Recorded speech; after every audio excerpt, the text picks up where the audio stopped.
गौतम बुद्ध दार्शनिक नहीं, मेटाफिजिक्स और परलोक के प्रश्नों में उनकी जरा भी रुचि नहीं है।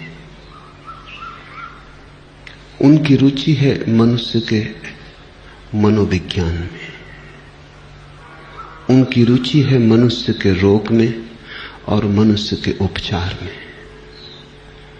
बुद्ध ने जगत को एक उपचार का शास्त्र दिया है। वे मनुष्य जाति के पहले मनोवैज्ञानिक हैं। इसलिए बुद्ध को समझने में ध्यान रखना, सिद्धांत या सिद्धांतों के आसपास तर्कों का जाल उन्होंने जरा भी खड़ा नहीं किया है। उन्हें कुछ सिद्ध नहीं करना है, न तो परमात्मा को सिद्ध करना है न परलोक को सिद्ध करना है। उन्हें तो आविष्कृत करना है, निदान करना है। मनुष्य का रोग कहां है, मनुष्य का रोग क्या है, मनुष्य दुखी क्यों है, यही बुद्ध का मौलिक प्रश्न है। परमात्मा है या नहीं, संसार किसने बनाया नहीं बनाया, आत्मा मरने के बाद बचती है या नहीं, निर्गुण है परमात्मा या सगुण। इस तरह की बातों को उन्होंने व्यर्थ कहा है और इस तरह की बातों को उन्होंने आदमी की चालाकी कहा है। ये जीवन के असली सवाल से बचने के उपाय है। ये कोई सवाल नहीं है, इनके हल होने से कुछ हल नहीं होता। नास्तिक मानता है ईश्वर नहीं है तो भी वैसे ही जीता है, आस्तिक मानता है ईश्वर है तो भी उसके जीवन में कोई भेद नहीं। अगर नास्तिक और आस्तिक के जीवन को देखो तो तुम एक सा पाओगे, तो फिर उनके विचारों का क्या परिणाम है। परलोक है या नहीं, इससे तुम नहीं बदलते। और बुद्ध कहते हैं जब तक तुम न बदल जाओ तब तक समय व्यर्थ ही गंवाया। बुद्ध की उत्सुकता तुम्हारी आंतरिक क्रांति में है। बुद्ध बार बार कहते थे कि मनुष्य की दशा उस आदमी जैसी है जो एक अनजानी राह से गुजरता था और एक तीर आके उसकी छाती में लग गया। वो गिर पड़ा है, लोग आ गए, लोग उसका तीर निकालना चाहते हैं, लेकिन कहता है ठहरो, पहले मुझे ये पता चल जाए कि तीर किसने मारा। ठहरो, पहले मुझे ये पता चल जाए कि तीर उसने क्यों मारा। ठहरो, मुझे ये पता चल जाए कि तीर आकस्मिक रूप से लगा है या सकारण। ठहरो, मुझे ये पता चल जाए कि तीर विष बुझा है या बिन विष बुझा। बुद्ध ने कहा वह आदमी दार्शनिक रहा होगा, वो बड़े ऊंचे सवाल उठा रहा है। लेकिन जो लोग इकट्ठे थे उन्होंने कहा ये सवाल तुम पीछे पूछ लेना, पहले तीर निकाल लेने दो, अन्यथा पूछने वाला मरने के करीब है। उत्तर भी मिल जाएंगे तो हम किसे देंगे। और अभी इन प्रश्नों की कोई आत्यंतिकता नहीं है, अभी तीर खींच लेने दो। तीर छाती में लगा है, खतरा है, तुम ज्यादा देर न बच सकोगे। बुद्ध कहते ऐसी ही दशा में मैं तुम्हें पाता हूं और तुम पूछते हो कि संसार किसने बनाया। पहले इसका पता चल जाए तब करेंगे ध्यान। क्यों बनाया, पहले इसका पता चल जाए तब बदलेंगे जीवन को। क्या कारण है परमात्मा का संसार बनाने में, क्यों ये लीला उसने रची। जब तक इसका पता न चल जाए तब तक हम मंदिर में प्रवेश न करेंगे। बुद्ध कहते हैं जीवन का तीर छाती में चुभा है, पल पल मर रहे हो, किसी भी क्षण डूब जाओगे। ये उत्तर, ये प्रश्न सब व्यर्थ है। अभी तो एक ही बात पूछो कि कैसे ये तीर निकला है। इसलिए बुद्ध की बातें शायद उतनी गहरी न मालूम पड़े जितनी कपिल और कणाद की, कांट और हिगल की, प्लेटो और अरस्तु की, लेकिन ज्यादा यथार्थ है, ज्यादा वास्तविक है। और गहराई का करोगे क्या अगर गहराई झूठी हो और शब्दों की हो? असली सवाल यथार्थ को समझना है।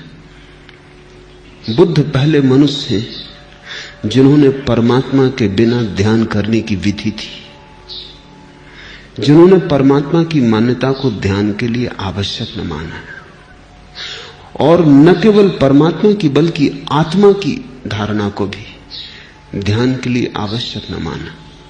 उन्होंने कहा ध्यान तो स्वास्थ्य है, तुम स्वस्थ हो सकते हो, फिर शेष तुम खोज लेना, मैं तुम्हें रोग से मुक्त करने आया हूं। इसलिए बुद्ध को तुम एक मनस चिकित्सक की भांति देखना।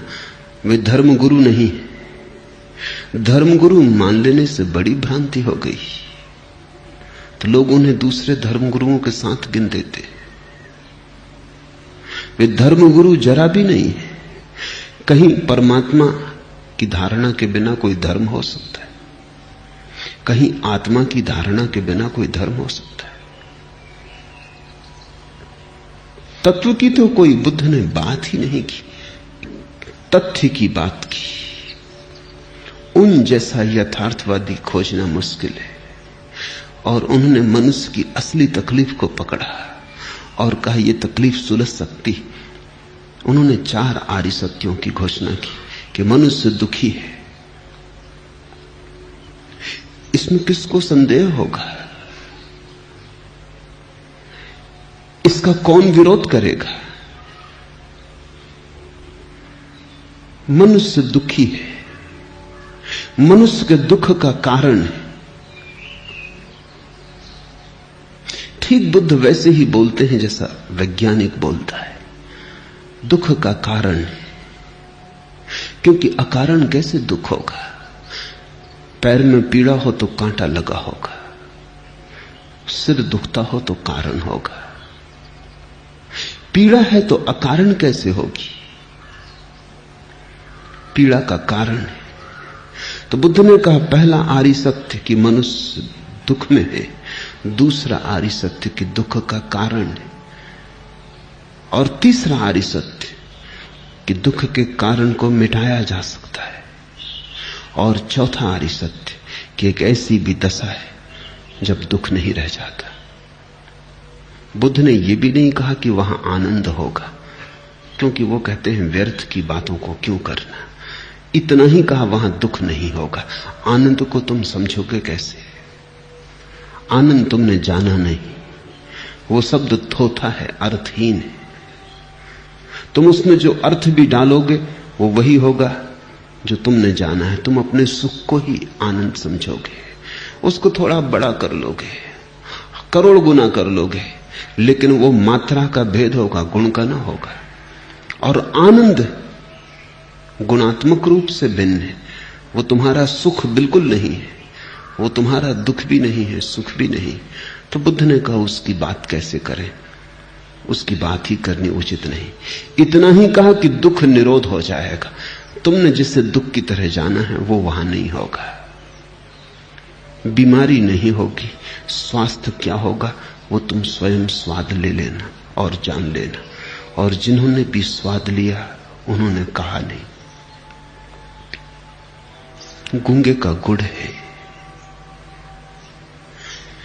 ये जो बुद्ध के वचन हैं उनके मनोविज्ञान की आधारशिलाएं। विषय रस में शुभ देखते हुए विहार करने वाले, इंद्रियों में असंयत, भोजन में मात्रा न जानने वाले, आलसी और अनुद्यमी पुरुष को मार वैसे ही गिरा देता है जैसे आंधी दुर्बल वृक्ष को।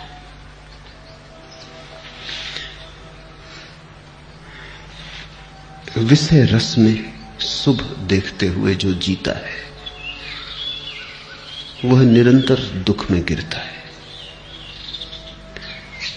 इस बात को विस्तार से समझ लेना जरूरी है, क्योंकि समस्त योग और समस्त अध्यात्म इसी बात की समझ पर खड़ा होता है। विषय में रस मालूम होता है, रस विषय में है या मनुष्य की अपनी धारणा में। कभी कुत्ते को देखा, सूखी हड्डी को चूसता है और रस पाता है, सोचता है सूखी हड्डी से लहू निकल रहा है। लहू निकलता नहीं, सूखी हड्डी में कहां लहू, लेकिन सूखी हड्डी मुंह में चबाता है तो उसके मुंह से ही लहू बहने लगता है।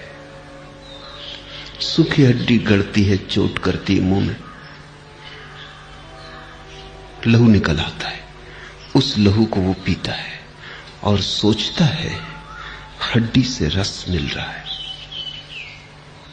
लेकिन कुत्ते को समझाओ, समझेगा ना। उसने कभी भीतर प्रवेश करके देखा नहीं कि सूखी हड्डी से कैसा रस निकलेगा।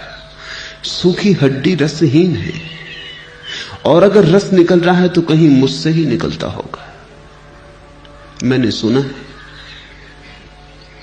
कि एक सर्दी की सुबह एक कुत्ता एक वृक्ष के नीचे धूप ले रहा और विश्राम कर रहा है।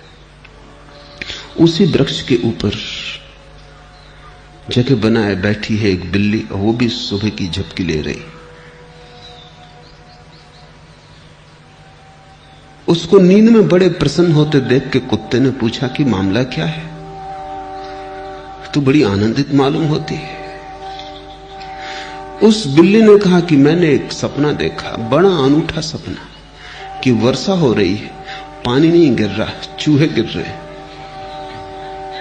कुत्ते ने कहा ना समझ बिल्ली, ना समझ कहीं की, मूढ़, न शास्त्र का ज्ञान, न पुराण पढ़े, न इतिहास का पता।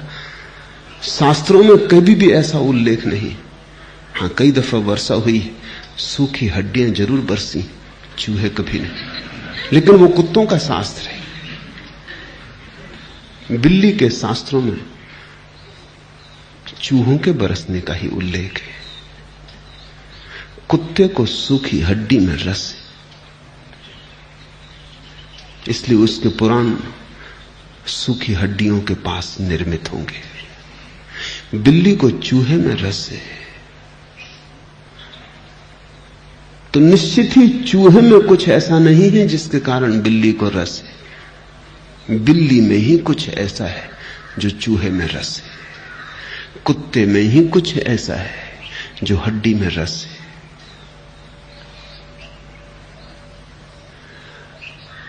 हमारी वृत्ति में कहीं रस का कारण है, विषय वस्तु में नहीं। ये पहला विश्लेषण। मैं पढ़ रहा था, दूसरे महायुद्ध में एक घटना घटी। बर्मा के जंगलों में सिपाहियों का एक जत्था, सैनिकों का एक जत्था जूझ रहा है युद्ध में। महीनों हो गए, उन युवकों ने स्त्री की शक्ल नहीं देखी। और एक दिन दोपहर को एक तोता उड़ा, जोर से कहता हुआ कि बड़ी सुंदर युवती है, अत्यंत सुंदर युवती है। सैनिकों ने अपनी बंदूकें रख दी। बहुत दिन हुए स्त्री नहीं देखी, और तोता कह रहा है तो वो सब तोते का पीछा करते हुए भागे कि कहां जा रहा है। और जब वो पहुंचे परेशान झाड़ियों को पार करके, तो वहां कोई स्त्री न थी, एक मादा तोता जिसकी वो तोता खबर कर रहा था। उन्होंने अपना सिर पीट लिया कि कहां इस नासमझ की बातों में पड़े। लेकिन तोते का रस मादा तोते में है। तुम्हें कोई रस नहीं मालूम होता मादा तोते में। मादा तोते में कोई रस है भी नहीं, वो तो नर तोते की धारणा में। पुरुष को स्त्री में रस मालूम होता है, स्त्री को पुरुष में रस मालूम होता है, वो रस बाहर नहीं, वो तुम्हारी भाव दशा में, वो तुम में है। बुखार के बाद स्वादिष्ट से स्वादिष्ट भोजन में स्वाद नहीं मालूम होता, तुम्हारी जीभ ही बदल गई है। तुम्हारे जीभ में स्वाद लेने की जो क्षमता है वही नहीं रही है। भोजन में थोड़ी स्वाद होता है, स्वाद तुम्हारी जीभ की क्षमता है।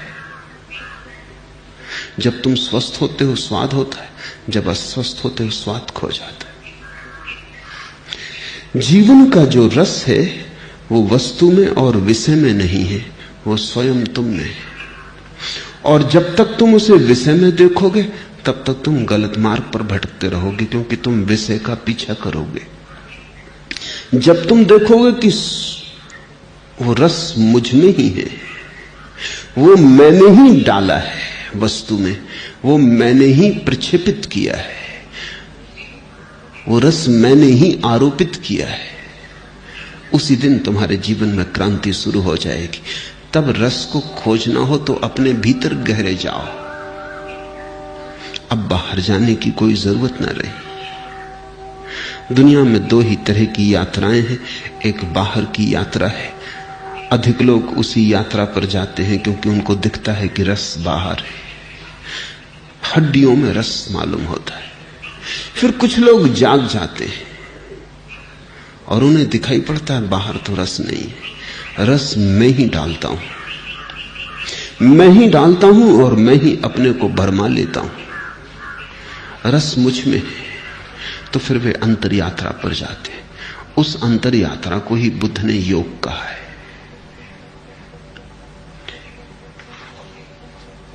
विषय रस में शुभ देखते हुए विहार करने वाले, इंद्रियों में असंयत।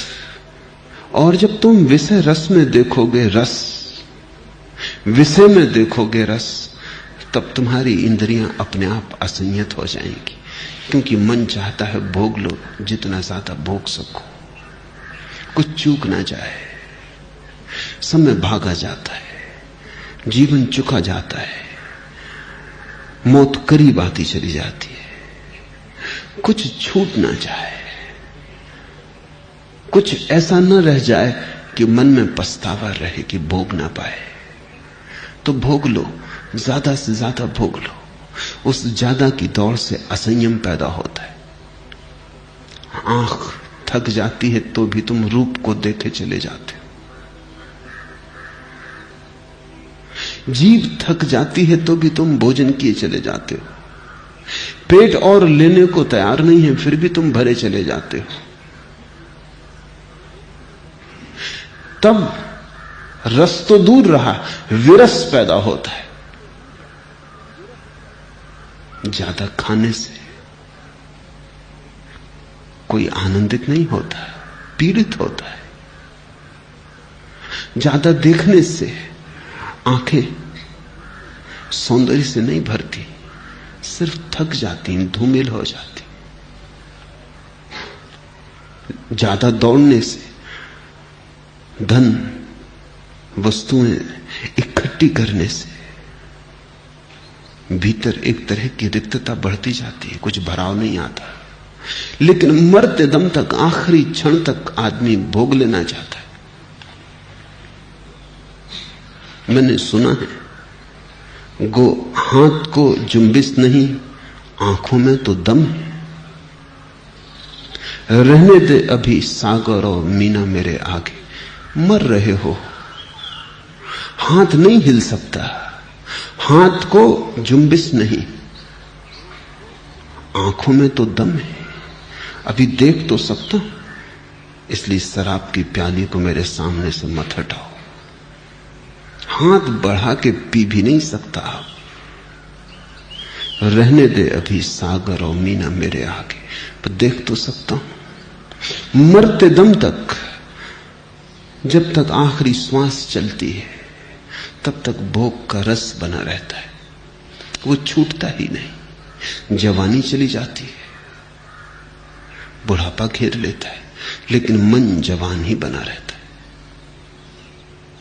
मन उन्हीं तरंगों से भरा रहता है जो जवानी में तो संगत भी हो सकती थी। तूफान था, अब तो तूफान भी जा चुका। तूफान के चिन्ह रह गए हैं रेत के तट पर बने, याददाश्त रह गई है, लेकिन याददाश्त भी भरमाती, सपने बनाती। मन में तो व्यक्ति जवान ही बना रहता है, मौत आ जाती है, लेकिन भीतर आदमी जीवन के रस में ही डूबा रहता है। तब दुख न हो तो क्या हो। दुख का अर्थ है जहां नहीं था वहां खोजा। दुख का और क्या अर्थ है? रेत से तेल निकालने की चेष्टा की, आकाश कुसुम तोड़ने चाहे जो थे ही नहीं, खरगोश के सींग खोजे जो थे ही नहीं। दुख का इतना ही अर्थ है जो नहीं हो सकता था उसकी कामना की, फिर हाथ खाली रह जाते हैं, मन बुझा बुझा, सब तरफ विफलता का ढेर लग जाता है और वही ढेर तुम्हारी कब्र बन जाता है। जब तक विषय में रस है और ऐसा दिखाई पड़ता है कि वहां सुख है, जब तक आंख भीतर नहीं मुड़ी और ये नहीं दिखाई पड़ा कि सुख मैंने डाला है, वो मेरी दृष्टि है, मैं जहां डालूं वहां सुख होगा। और जब मुझे ये समझ में आ जाए कि सुख मुझ में ही है, तो फिर डालने का सवाल क्या, मैं अपने में डूब जाऊं तो महासुख होगा, आनंद होगा। जब तक वैसी घड़ी नहीं घटती तब तक इंद्रियां असंयत होंगी। जब दृष्टि ही भ्रांत है तो संयम नहीं हो सकता। संयम तो संतुलित दृष्टि का परिणाम है, संयम तो सम्यक दृष्टि का परिणाम है। सम्यक का अर्थ है जहां है वहां दिखाई पड़े, जहां नहीं है वहां दिखाई ना पड़े। तो फिर खोज सार्थक हो जाती, तो उपलब्धि होती, तो सिद्धि होती है, तो जीवन में सुख के फूल लगते, तो आनंद का अहोभाव पैदा होता है। विषय रस में सुख देखते हुए विहार करने वाले, इंद्रियों में असंयत, भोजन में मात्रा न जानने वाले, आलसी और अनुद्यमी पुरुष को मार वैसे ही गिरा देता है जैसे आंधी दुर्बल वृक्ष को। मार बुद्ध का शब्द है काम वासना के देवता के लिए। ये शब्द बड़ा अच्छा है, ये राम का बिल्कुल उल्टा है।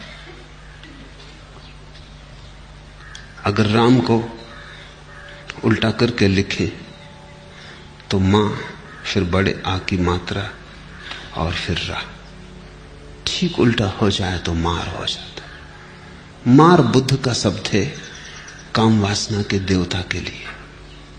और दो ही चित्त दशाएं हैं, या तो मार से प्रभावित या राम से आंदोलित। या तो तुम भीतर की तरफ चलो तब तुम राम की तरफ चले, या तुम बाहर की तरफ चलो तब तुम मार की तरफ चले। मार उस व्यक्ति को वैसे ही गिरा देता है जैसे आंधी दुर्बल वृक्ष को। काम वासना का देवता शक्तिशाली नहीं, तुम दुर्बल हो। इस बात को ठीक से स्मरण रखो।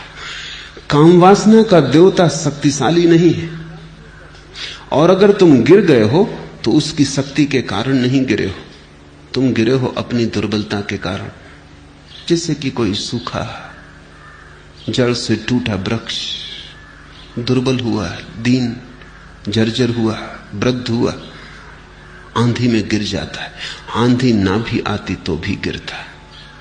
आंधी तो बहाना है, आंधी तो मन समझाने की बात है, क्योंकि ऐसे ही गिर गए बिना किसी के गिराए तो चित्त को और भी पीड़ा होगी। ना भी आंधी आती तो वृक्ष गिरता ही, अपनी ही दुर्बलता गिराती है, दूसरे की सबलता का सवाल नहीं है। क्योंकि वस्तुतः वहां कोई वासना का देवता खड़ा नहीं है जो तुम्हें गिरा रहा है, तुम ही गिरते हो, अपनी दुर्बलता से गिरते हो। और आदमी दुर्बल कैसे हो जाता है? जो जहां नहीं है वहां खोजने से धीरे धीरे अपने पे आस्था खो जाती।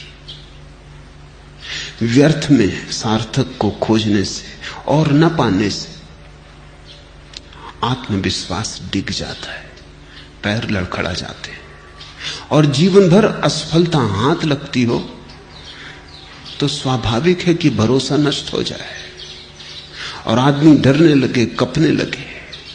पैर उठाए उसके पहले ही जानने लगेगा कि मंजिल तो मिलनी नहीं है, यात्रा व्यर्थ है, क्योंकि हजारों बार यात्रा की और कभी कुछ हाथ लेकर लौटा नहीं, हाथ खाली के खाली रहे। आलसी और अनुद्यमी। आलस्य असंयत जीवन का परिणाम है। जितना ही इंद्रियां असंयत होंगी और जितना ही वस्तुओं में, विषयों में रस होगा, उतना ही स्वभावता आलस्य पैदा होगा। आलस इस बात की खबर है कि तुम्हारी जीवन ऊर्जा एक संगीत में बंधी हुई नहीं है। आलस इस बात की खबर है कि तुम्हारी जीवन ऊर्जा अपने भीतर ही संघर्षरत है। तुम एक गहरे युद्ध में हो, तुम अपने से ही लड़ रहे हो, अपना ही घात कर रहे हो। उद्यम बुद्ध उसी को कहते हैं जब तुम्हारी जीवन ऊर्जा एक संगीत में प्रवाहित होती, तुम्हारे सब स्वर एक लय में बद्ध हो जाते, तुम एक पुंजीभूत शक्ति हो जाते हो। तब तुम्हारे भीतर बड़ी ताजगी है, बड़े जीवन का उद्दाम वेग है। तब तुम्हारे भीतर जीवन की चुनौती लेने का सामर्थ्य है। तब तुम जीवंत हो। अन्यथा मरने के पहले ही लोग मर जाते। मौत तो बहुत बाद में मारती है, तुम्हारी नासमझी बहुत पहले ही मार डालती है।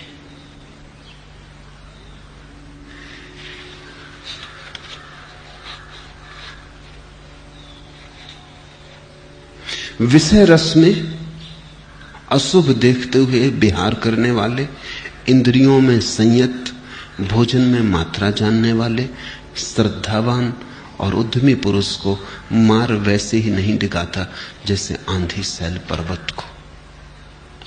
आंधी आती है, जाती है, कोई हिमालय उससे डिगता नहीं, पर तुम्हारे भीतर हिमालय की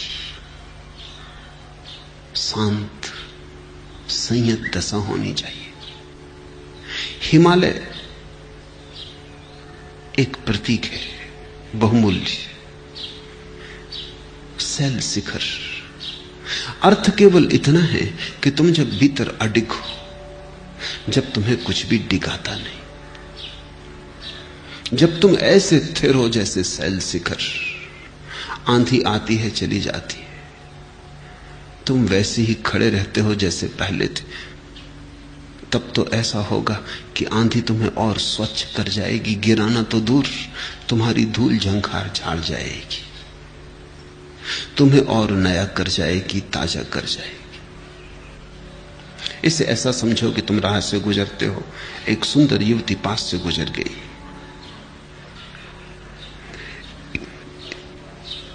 इस सुंदर युवती में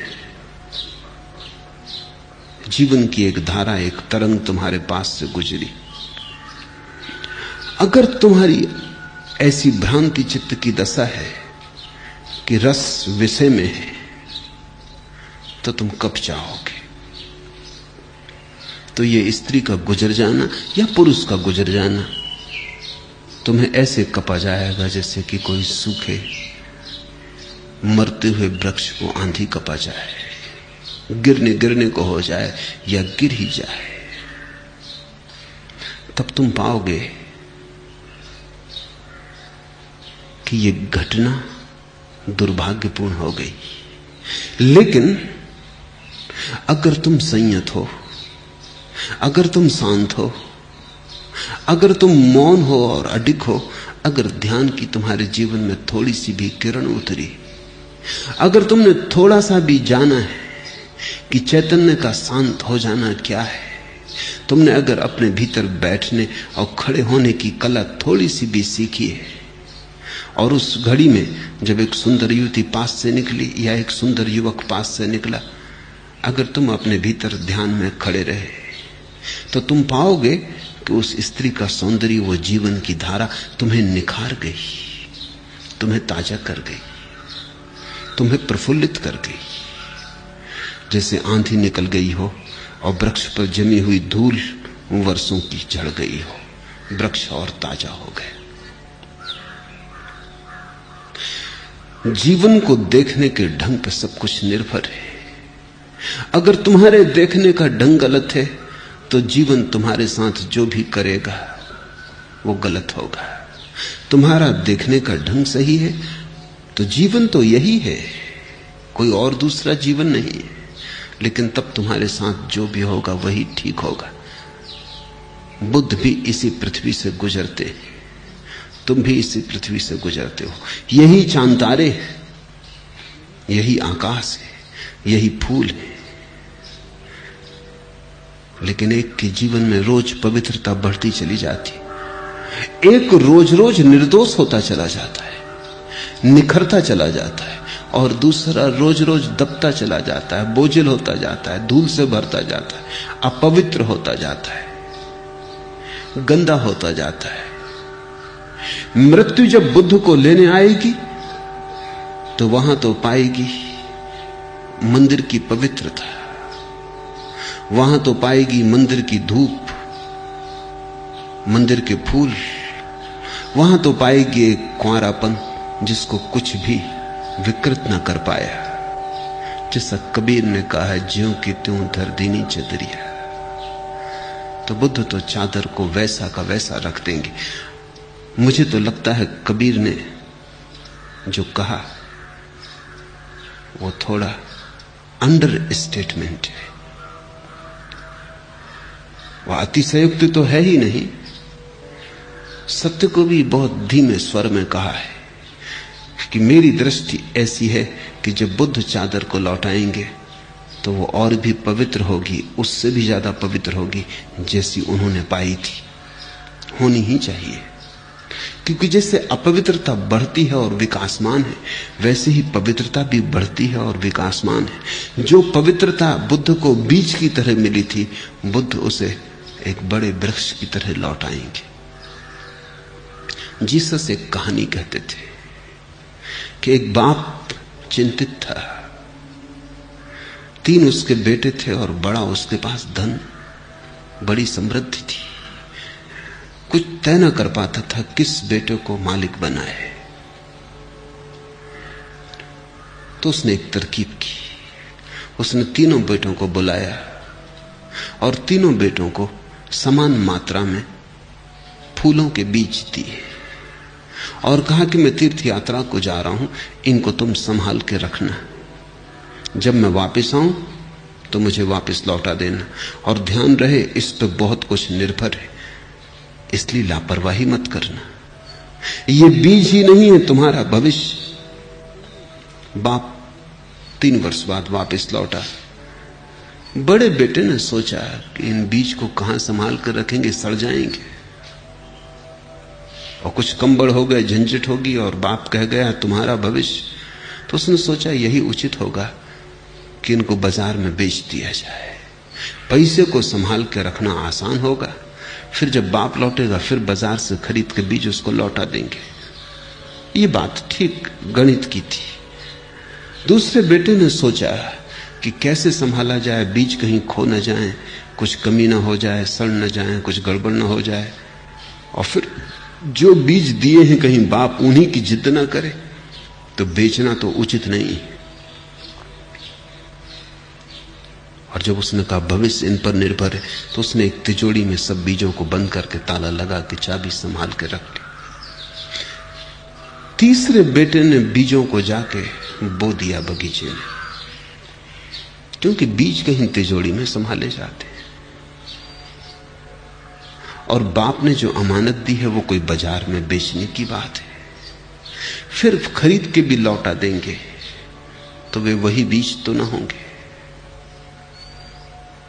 और बीज तो विकासमान है, उसको संभाल के रखने में तो या तो वो सड़ेगा, खराब होगा, और एक बीज तो करोड़ बीज हो सकता है। जब पिता लौटेंगे तब तक और बहुत बीज लग जाएंगे। 3 वर्ष बाद जब पिता लौटा तो उसने बड़े बेटे को कहा, वो भागा बाजार की तरफ, उसने कहा रुकिए अभी लाता हूं। वो बाजार से बीज खरीद लाया, ठीक उसी मात्रा में थे, लेकिन बाप ने कहा ये मेरे बीज नहीं, जो मैंने दिए थे वो तुमने कहीं गंवा दिए, ये कोई और बीज होंगे, लेकिन जो मैंने तुम्हें संभालने को दिए थे वे कहां हैं। दूसरे बेटे को कहा, उसने तिजोरी सामने लाके खोल दी, वहां से सिर्फ दुर्गंध उठी, क्योंकि सब बीज सड़ गए थे, राख थी वहां। अब बाप ने कहा मैंने तुम्हें बीज दिए थे और तुम राख लौटाते हो। पर बेटे ने कहा ये वही बीज है। बाप ने कहा ये वही नहीं। दूसरे ने तो कम से कम बीज लौटाए हैं, दूसरे बीज हैं, तुम्हारे तो बीज भी नहीं, ये तो राख है। मैंने तुम्हें बीज दिए थे। बीज का मतलब होता है जो अंकुरित हो सके। क्या ये राख अंकुरित हो सकेगी? क्या इसमें फूल लग सकेंगे? तीसरे बेटे को पूछा, बेटे ने कहा आप मकान के पीछे आए, क्योंकि बीज वहां हैं जहां उन्हें होना चाहिए। पीछे करोड़ों फूल खिले थे और बेटे ने कहा अभी जल्दी फसल आने के करीब है, हम बीज आपको लौटा देंगे, लेकिन हम उतने ही लौटाने में असमर्थ हैं जितने आपने दिए थे, करोड़ गुना हो गए। और उतने ही क्या लौटाना, क्योंकि बीज का अर्थ ही होता है जो बढ़ रहा है, जो प्रतिपल विकासमान है, उसको उतना ही कैसे लौटाया जा सकता है। उसको उतना ही लौटाने का तो पहला उपाय है जो बड़े भाई ने किया, बेच दिया बाजार में, दूसरे खरीद लाया। और वही बीज भी मैं आपको नहीं लौटा सकता हूं, उनकी संतान लौटा सकता हूं, क्योंकि वही बीज तो सड़ जाते। उनके लौटाने का तो ढंग वही है जो मेरे दूसरे भाई ने किया, जिसने आपको राख दी। लेकिन जिन बीजों से सुगंध उठ सकती है उनको दुर्गंध की शकल में लौटाना मुझे न भाया। ये आपके बीज हैं, आप संभाल लें, ये सारे फूल आपके। थोड़े से बीज करोड़ गुना हो गए थे। नहीं, कबीर ने जो कहा है वो अतिशयोक्ति नहीं। उन्होंने सत्य को बड़े धीमे स्वर में कहा है, ज्यों की त्यों धर देनी चदरिया। बुद्धों ने चदरिया को और भी निखार के लौटाया है, जो बीज थी उसको फूल की तरह लौटाया है। पवित्रता बढ़ती है, प्रतिपल जैसे अपवित्रता बढ़ती है। तुम जिसे संभालोगे वही बढ़ने लगता है। जीवन में कोई चीज रुकी हुई नहीं है, सभी चीजें गतिमान है। जीवन एक प्रवाह है, या तो पीछे की तरफ जाओ या आगे की तरफ जाओ, रुकने का कोई उपाय नहीं। जो जरा भी रुका वो भटका। ये पंक्तियां ध्यान से सुनो। जुस्तजुए मंजिल में एक जरा जो दम लेने, काफिले ठहरते हैं राह भूल जाते। जरा दम लेने, जुस्तजुए मंजिल में एक जरा जो दम लेने, इस जिंदगी की राह पर, यात्रा पर जरा दम लेने को भी जो ठहरते हैं, काफिले ठहरते हैं राह भूल जाते। जो रुका वो भूला, जो जरा ठहरा वो भटका, क्योंकि जो आगे न गया वो पीछे गया, जो बढ़ा नहीं वो गिरा, जो चला नहीं वो पीछे सरका। क्योंकि जीवन गति है, यहां ठहराव नहीं है। एडिंगटन का बहुत प्रसिद्ध वचन है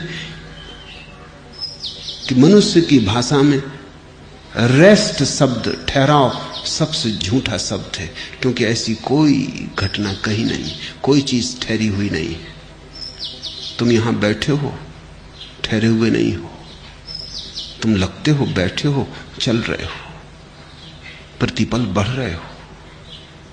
रात सो रहे हो तब भी ठहरे हुए नहीं हो, बिस्तर पर भी हजारों प्रक्रियाएं चल रही। तुम्हारा जीवन गतिमान है। रात भी नदी बह रही है, सुबह भी नदी बह रही, दिन भी नदी बह रही, अंधेरा हो कि उजेला, आकाश में बादल घिरे हों कि आकाश खुला हो, नदी बह रही। वैज्ञानिक कहते हैं कि रात सोते समय भी तुम्हारा मस्तिष्क पूरा काम कर रहा है, सीना पूरा काम कर रहा है, श्वास चल रही है, शरीर में खून शुद्ध किया जा रहा है, भोजन पचाया जा रहा है। तुम बूढ़े हो रहे हो, जवान हो रहे हो, कुछ घट रहा है। रुकाव जैसी कोई चीज नहीं। पत्थर भी ठहरा हुआ नहीं, क्योंकि पत्थर भी रेत होने के रास्ते पर आगे बढ़ा जा रहा है। आज पत्थर है, कल रेत हो जाएगा। कुछ भी ठहरा हुआ नहीं। ठहराव झूठ है, ठहराव भ्रांति है, गति सत्य है।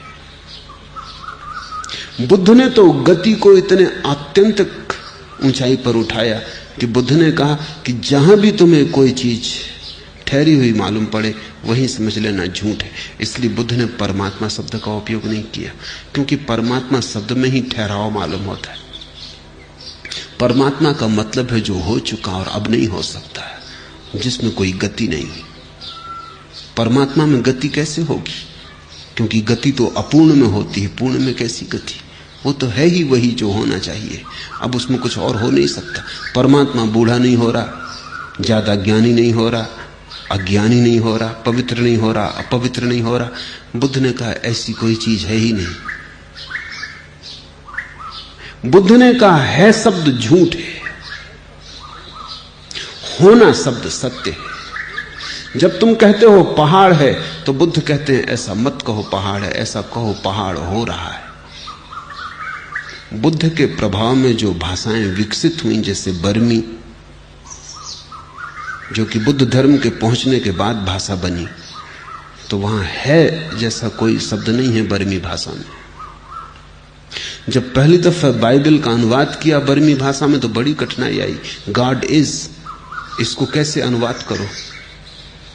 ईश्वर है, इसके लिए कोई ठीक ठीक रूपांतर बर्मी भाषा में नहीं होता। और जब रूपांतर करो तो उसका मतलब होता है गॉड इज बिकमिंग, ईश्वर हो रहा है, क्योंकि वो बुद्ध के प्रभाव में भाषा बनी है। बुद्ध ने कहा हर चीज हो रही।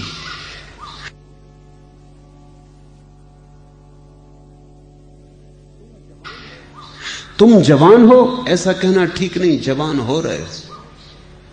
बूढ़े हो ऐसा कहना भी ठीक नहीं, बूढ़े हो रहे हो। जीवन है ऐसा कहना ठीक नहीं, जीवन हो रहा है।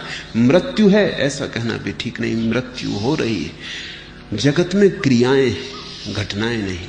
इसलिए बुद्ध ने कहा कोई परमात्मा नहीं, और बुद्ध ने कहा कोई आत्मा भी नहीं है, क्योंकि ये तो स्थिर चीजें मालूम पड़ती हैं। आत्मा जैसे कोई ठहरा हुआ पत्थर भीतर रखा है। बुद्ध ने कहा ऐसा कुछ भी नहीं, चीजें हो रही। बुद्ध ने जो प्रतीक लिया है जीवन को समझाने के लिए, वह है दिए की ज्योति। सांझ को तुम दिया जलाते हो, रात भर दिया जलता है, अंधेरे से लड़ता है। सुबह तुम दिया बुझाते हो, क्या तुम वही ज्योति बुझाते हो जो तुमने रात जलाई थी? वही ज्योति तो तुम कैसे बुझाओगे? वो ज्योति तो करोड़ बार बुझ चुकी। ज्योति तो प्रतिपल बुझ रही है, धुआं होती जा रही है, नई ज्योति उसकी जगह आती जा रही है। रात तुमने जो ज्योति जलाई थी वो सुबह तुम उसे थोड़ी बुझाओगे, उसी की श्रृंखला को बुझाओगे, उसी को नहीं। वो तो जा रही, भागी जा रही है, तिरोहित हुई जा रही आकाश में। नई ज्योति प्रतिपल उसकी जगह आ रही। तो बुद्ध ने कहा तुम्हारे भीतर कोई आत्मा है ऐसा नहीं, चित्त का प्रवाह है। एक चित्त जा रहा है, दूसरा आ रहा है, जिससे दिए की ज्योति आ रही। तुम वही ना मरोगे जो तुम पैदा हुए थे। जो पैदा हुआ था वो तो कभी का मर चुका। जो मरेगा वो उसी संतति में होगा, उसी श्रृंखला में होगा, लेकिन वही नहीं। ये बुद्ध की धारणा बड़ी अनूठी, लेकिन बुद्ध ने जीवन को पहली दफे जीवंत करके देखा, और जीवन को क्रिया में देखा, गति में देखा। और जो भी आलस्य में पड़ा है, जो रुक गया है, ठहर गया है, जो नदी ना रहा और सरोवर बन गया, वो सड़ेगा।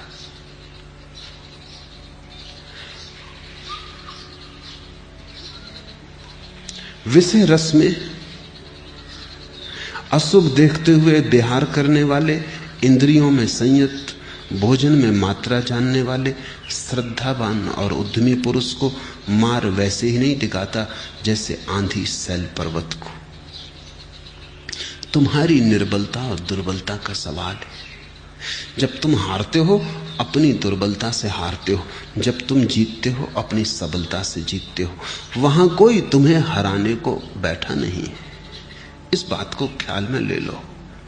शैतान है नहीं, मार है नहीं, तुम्हारी दुर्बलता का ही नाम है। जब तुम दुर्बल हो तब शैतान है, जब तुम सबल हो तब शैतान नहीं है। तुम्हारा भय ही भूत है, तुम्हारी कमजोरी ही तुम्हारी हार है। इसलिए ये जो हम बहाने खोज लेते हैं अपना उत्तरदायित्व किसी के कंधे पर डाल देने का, कि शैतान ने भटका दिया, कि क्या करें मजबूरी है, पाप ने पकड़ लिया। कोई पाप है कहीं जो तुम्हें पकड़ रहा है? तुमने भला पाप को पकड़ा हो, पाप तुम्हें कैसे पकड़ेगा? तो मार तो केवल एक काल्पनिक शब्द है, इस बात की खबर देने के लिए कि तुम जितने कमजोर होते हो उतना ही तुम्हारी कमजोरी के कारण, तुम्हारी कमजोरी से ही आविर्भूत होता है तुम्हारा शत्रु। तुम जितने सबल होते हो उतना ही शत्रु विसर्जित हो जाता है। सबल होने की कला योग है। कैसे तुम अपने भीतर संयत हो जाओ? तो हर चीज सम्यक होनी चाहिए। इंद्रियों का उपयोग संयम से भरा होना चाहिए। बुद्ध अपने भिक्षुओं को कहते थे, जब तुम राह पे चलो 4 कदम आगे से ज्यादा मत देखो। कोई जरूरत नहीं है, 4 कदम आगे देखना पर्याप्त है, उतना संयम है। लेकिन तुम भी चलते हो रास्ते पे, जिस दीवार पे लिखे हुए इस्तेहार को तुम 1000 बार पढ़ चुके हो उसको फिर आज पढ़ के आए हो।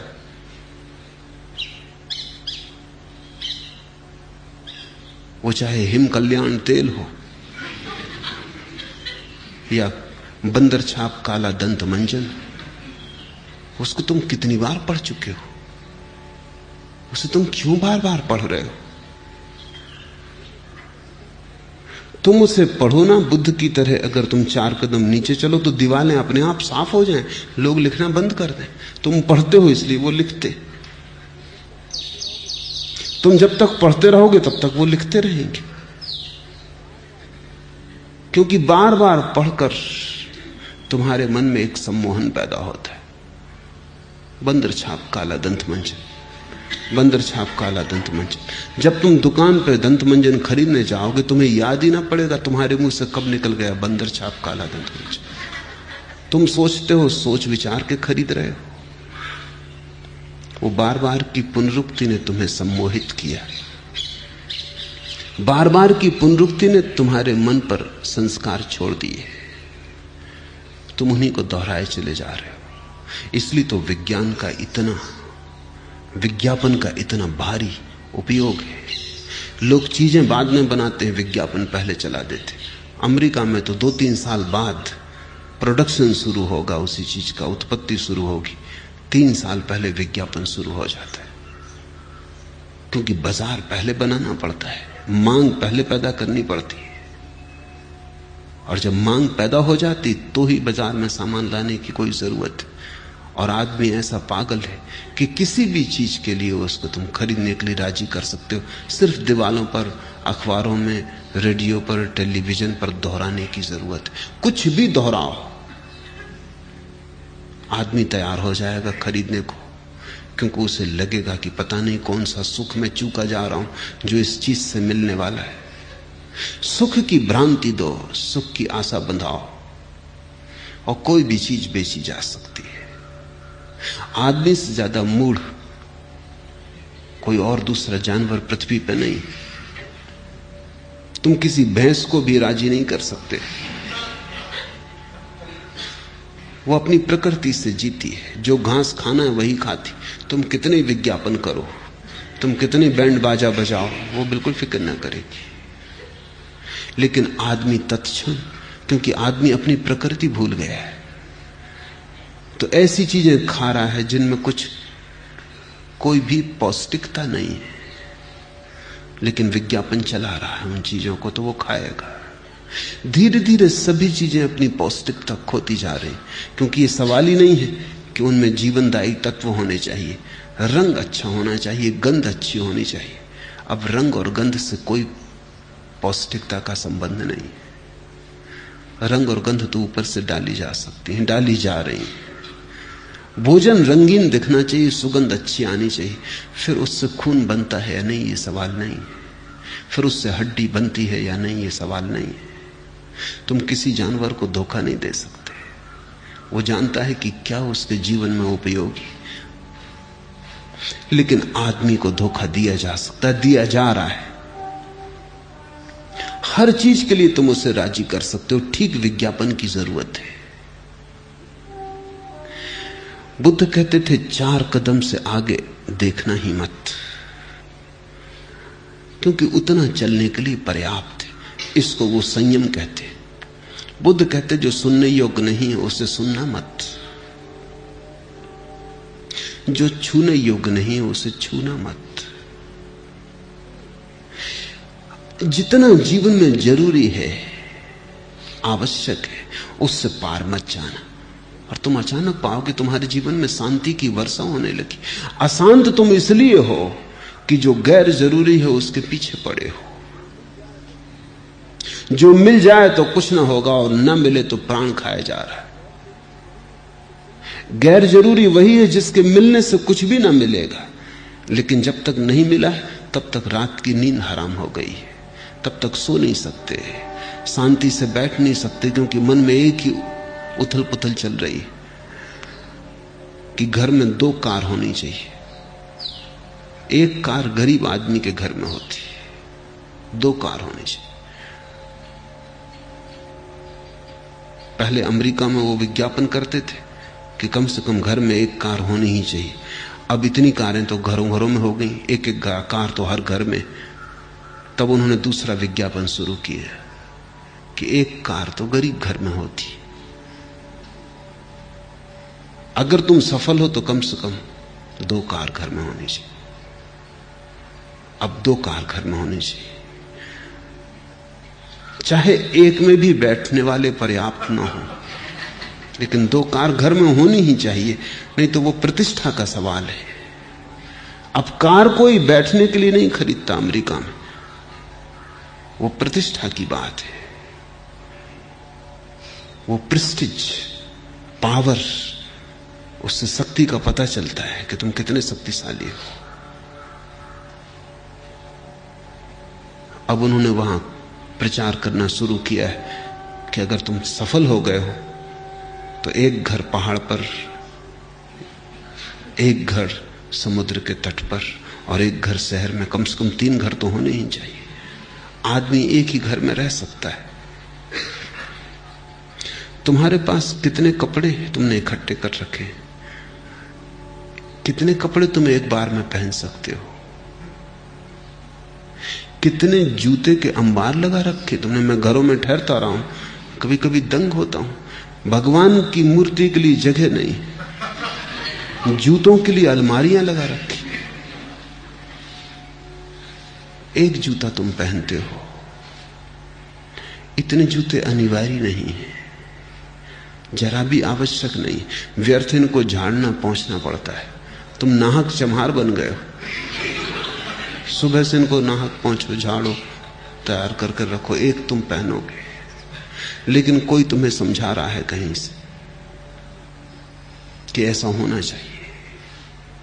तुम अगर अपने जीवन की फेहरिस्त बनाओ कि तुमने कितना गैर जरूरी इकट्ठा कर लिया है, तो तुम 90% गैर जरूरी पाओगे।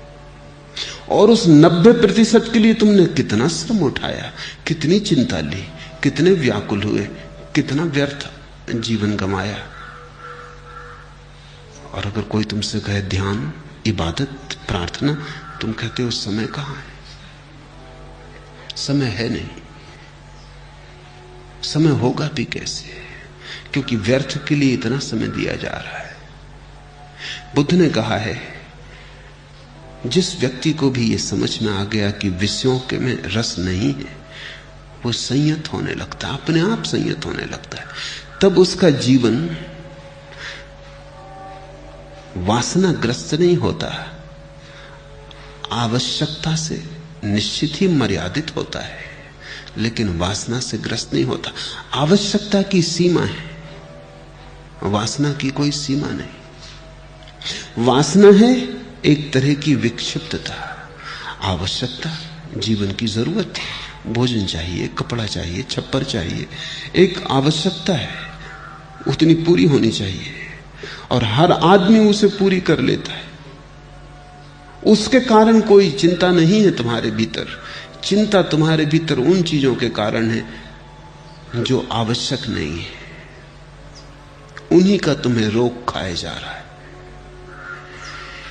विषय रस में अशुभ देखते हुए विहार करने वाले, इंद्रियों में संयत, भोजन में मात्रा जानने वाले, श्रद्धावान और उद्यमी पुरुष को मार वैसे ही नहीं डिगाता जैसे आंधी सैल पर्वत को।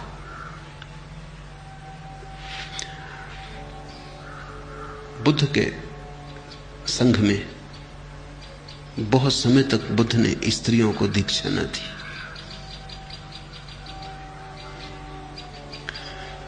बहुत आग्रह करने पर और एक बड़ी अनूठी महिला कृसा गौतमी के अत्यंत निवेदन करने पर बुद्ध ने स्वीकार किया। लेकिन तब उन्होंने कुछ नियम बनाए। जब वो नियम बनाते थे तो उन्होंने भिक्षुओं से कई सवाल पूछे नियम बनाने के निमित्त, और आनंद ने बहुत से प्रश्न उठाए नियमों के संबंध में, ताकि सब नियम विस्तारपूर्ण हो जाएं। तो आनंद ने पूछा कि कोई भिक्षु अगर किसी स्त्री को मार्ग पर मिले या भिक्षुणी को मार्ग पर मिले तो क्या व्यवहार होना चाहिए? तो बुद्ध ने कहा, भिक्षुणी चाहे भिक्षु उम्र में उससे छोटा भी हो तो भी उसे प्रणाम करे। ये बात जरा बुद्ध के मुंह में जमती नहीं। महावीर ने भी यही नियम बनाया कि भिक्षुणी चाहे साध्वी, चाहे 70 साल की हो, चाहे दीक्षा लिए उसे 50 साल हो गए हो, और अभी कल के दीक्षित साधु के सामने भी आ जाए तो झुक के नमस्कार करे, साधु को ऊपर बिठाए, स्वयं नीचे बैठे। ये बात महावीर के मुंह में भी जमती नहीं, क्योंकि दोनों स्वतंत्रता के बड़े, समानता के बड़े परिपोषक थे। जैन और बौद्ध दोनों परेशान रहे कि कैसे इन बातों को छिपाया जाए, वो इनकी चर्चा नहीं उठाते। लेकिन मैं इसमें बड़ा गहरा कारण देखता हूं, क्योंकि बुद्ध और महावीर जब ऐसी बात कहते हैं तो बड़े अर्थ हैं उनके। एक मनुष्य के मन की बड़ी गहरी बात बुद्ध ने पकड़ी। अगर कोई स्त्री पुरुष को सम्मान दे तो फिर पुरुष की वासना उसके प्रति बहनी मुश्किल हो जाती, कठिन हो जाती। अगर कोई स्त्री तुम्हारे पैर छू ले तो फिर वासना असंभव हो जाती, उसने द्वार बंद कर दिया। क्योंकि पुरुष वासना में उसी स्त्री के प्रति झुक सकता है जिसने उसे सम्मान न दिया हो, जिसने उसे आदर न दिया हो। क्योंकि वासना में झुकने का मतलब है पुरुष खुद अपनी ही आंखों में अपने से नीचे गिरता है।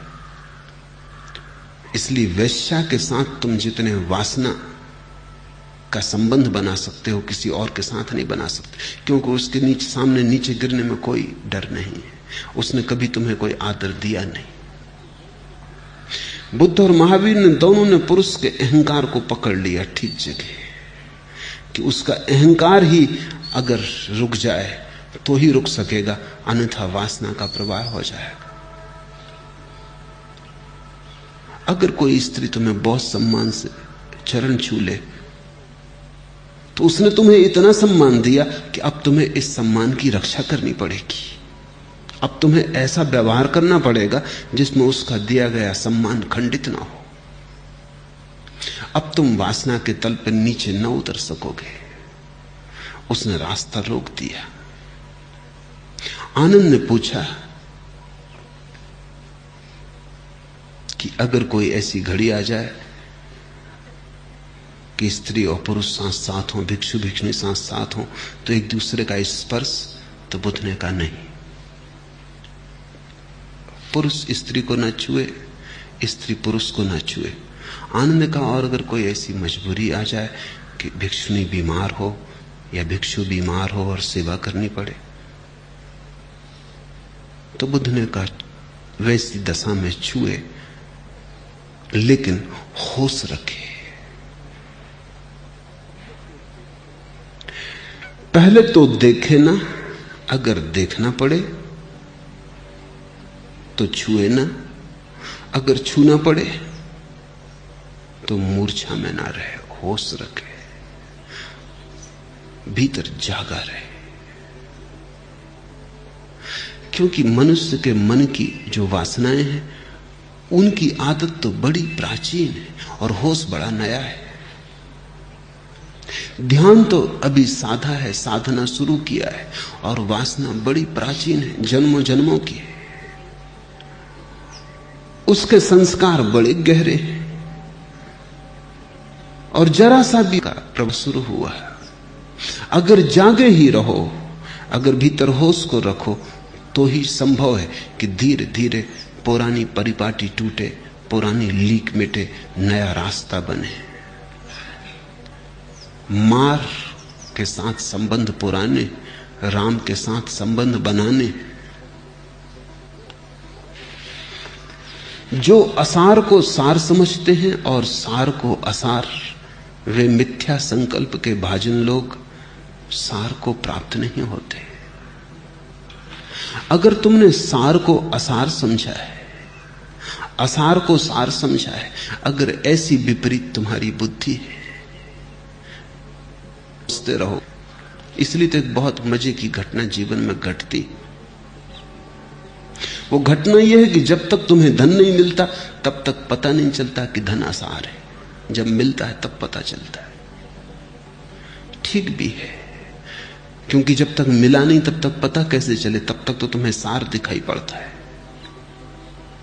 जब मिल जाता है तब बड़ी मुश्किल खड़ी होती, क्योंकि जिसको सार मान के इतने दिन खोजा, इतना श्रम उठाया, इतनी स्पर्धा की, इतने जूझे, इतना जीवन गमाया, वो जब मिलता है तब अचानक तुम हैरान हो जाते हो कि सार तो कहीं भी नहीं।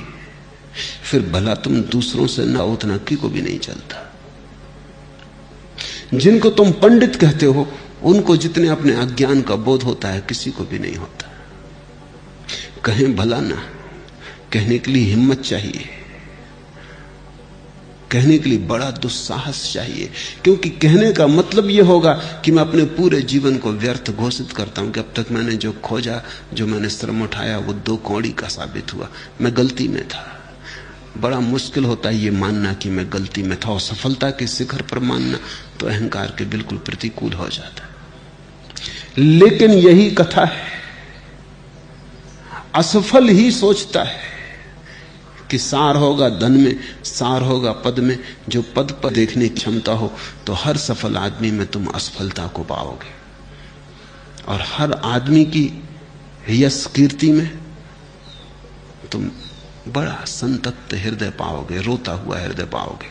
मुस्कुराहटों में अगर झांकने की क्षमता आ जाए तो तुम छिपे हुए आंसू देख पाओगे। जो असार को सार समझते हैं और सार को असार, वे मिथ्या संकल्प के भाजन लोग सार को प्राप्त नहीं होते, होंगे भी कैसे।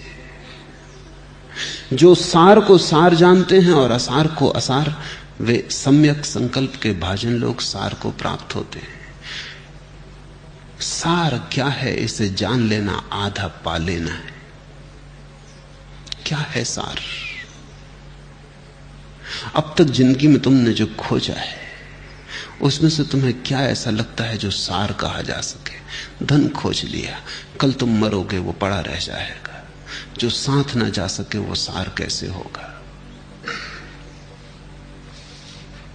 प्रशंसा पाली, लोगों ने तालियां बजाई और गजरे पहना दिए। गजरे क्षण भर बाद कुंभला जाएंगे, तालियों की आवाज हो भी ना पाएगी और खो जाएगी।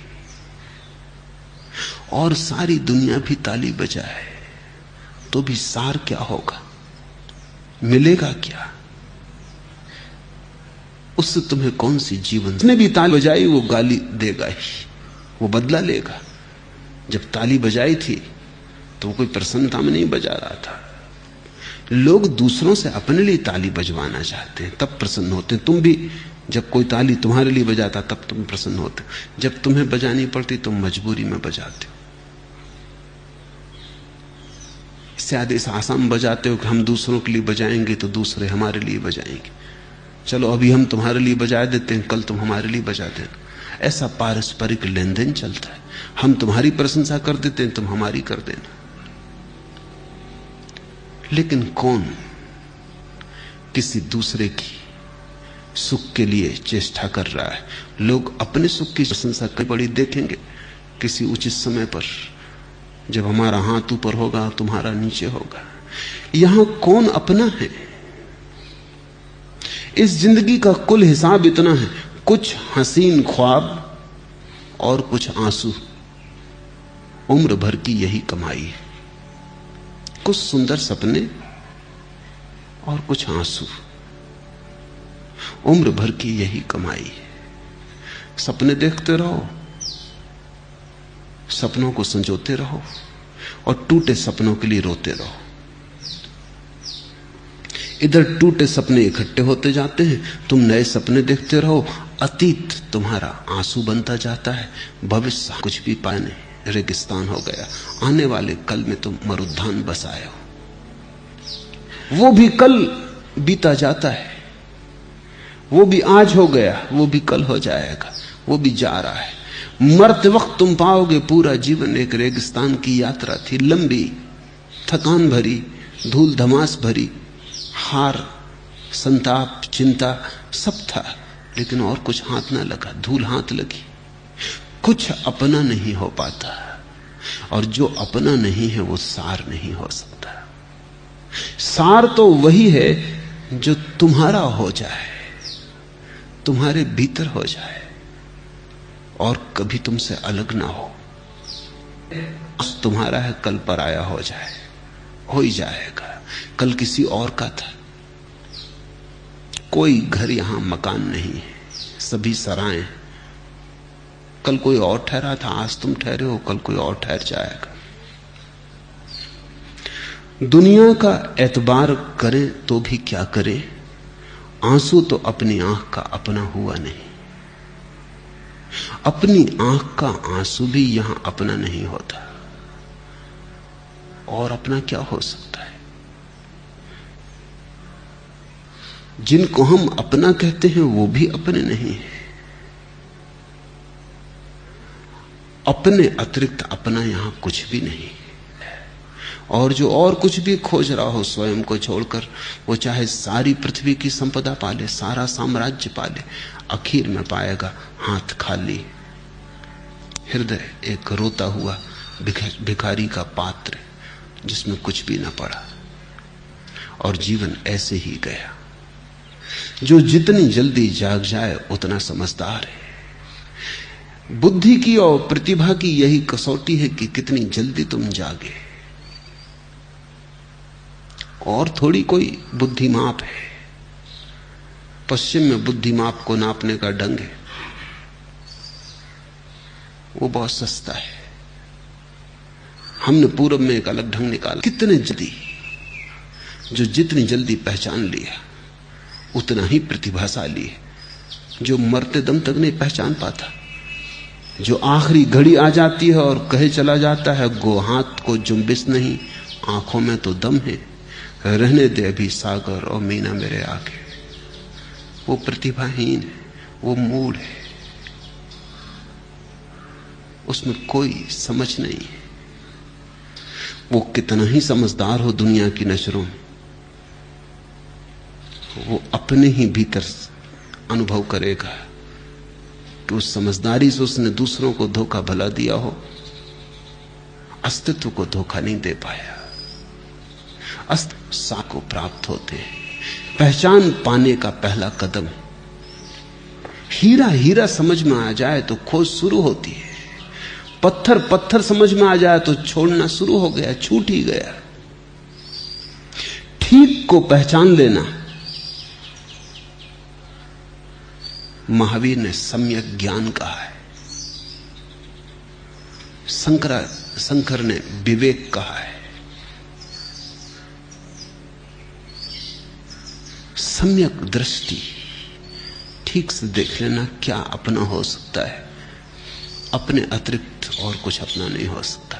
इसलिए वही खोजने योग्य है। जीसस ने कहा है तुम सारे संसार को पालो और खुद को पानी नहीं घुस पाता है, उसी प्रकार ध्यान भावना से युक्त चित्त में राग नहीं घुस पाता है। राग को तुम छोड़ ना पाओगे, ध्यान को जगाना पड़ेगा। इतनी पहचान पहले तुम्हें आ जाए कि क्या व्यर्थ है और क्या सार्थक, फिर तुम ध्यान को जगाओ। फिर राग को छोड़ने में मत लग जाना, क्योंकि वो भूल बहुतों ने की है। राग को पकड़ो तो भी राग से उलझे रहोगे, राग को छोड़ो तो भी राग से उलझे रहोगे। असली सवाल राग का नहीं है। तो बुद्ध बड़ा ठीक उदाहरण दे रहे हैं, सीधा सरल, कि ठीक से घर के छप्पर पर इंतजाम न किया गया हो, कपड़े ठीक से न छाई हो, ध्यान का छप्पर छेद वाला है। इसलिए राग को छोड़ने की फिक्र मत करना। वो तो ऐसे ही होगा कि ठीक से घर छाया हुआ नहीं है, वर्षा आ गई, आषाढ़ का मेघ घिर गए, पानी बरसने लगा और तुम घर का पानी उलीचने में लगे हो। तुम उलीचते रहो पानी, इससे कोई फर्क ना पड़ेगा, क्योंकि घर का छप्पर नए पानी को लिए आ रहा है। राग को उलीचने से कुछ भी ना होगा, छप्पर को ठीक से छा लेना जरूरी। इसलिए समस्त प्रज्ञावान पुरुषों का जोर ध्यान पर है। और जो महात्मा तुम्हें साधारणता समझाते हैं कि राग छोड़ो, गलत समझाते हैं। वो तुमसे कह रहे हैं पानी उलीचो, फिर जो थोड़ा पानी बचा रह गया उसे बाहर कर देने में क्या अड़चन होने वाली है। ध्यान जो साध लेता है उसका राग अपने आप मिट जाता है। राग से जो लड़ता है उसका राग तो मिटता है नहीं, ध्यान भी साधना मुश्किल हो जाता है। मेरे पास रोज लोग आते हैं, वो कहते हैं किसी तरह क्रोध चला जाए।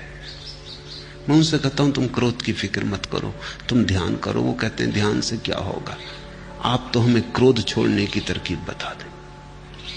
ऐसे लोग भी आ जाते हैं, वो कहते हैं हमें ध्यान व्यान से कुछ लेना देना नहीं, हमारा तो मन अशांत है, ये भर शांत हो जाए। अब वो क्या कह रहे हैं उन्हें पता नहीं, अभी कोई प्रयोजन, बस मेरी चिंता मिट जाए।